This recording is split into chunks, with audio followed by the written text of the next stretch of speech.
Thousands of passengers were delayed to and from Grand Rapids because of this weekend storm.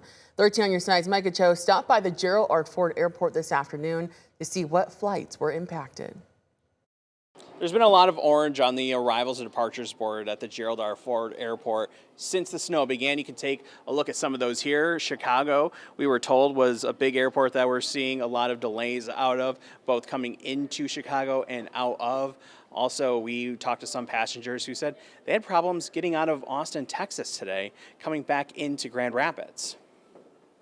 Well, we knew it was coming, tried not to let it ruin a vacation, and not think about it too much. But friends were telling us that, the snow was pretty horrible. We live in Grand Haven, so we're actually headed toward more snow than I think what Grand Rapids got. Erin Lyon flew out of Austin on Sunday afternoon. However, she was prepared for the exact delays she experienced coming home. Coming back today, I think because of the snow from here, it was 75 in Austin yesterday, so they were fine.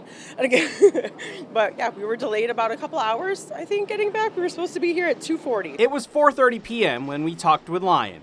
Other flights we saw coming in with delayed passengers include flights from Chicago O'Hare and Charlotte Douglas International. A woman coming back from a flight from Charlotte told us she was delayed about an hour coming into Grand Rapids. But for Lyon, while she expected the snow, she didn't miss it while in Texas. We didn't get a plow guy yet this winter, so we're going to have to go shovel ourselves in. In Grand Rapids, I'm Micah Cho, 13 on your side.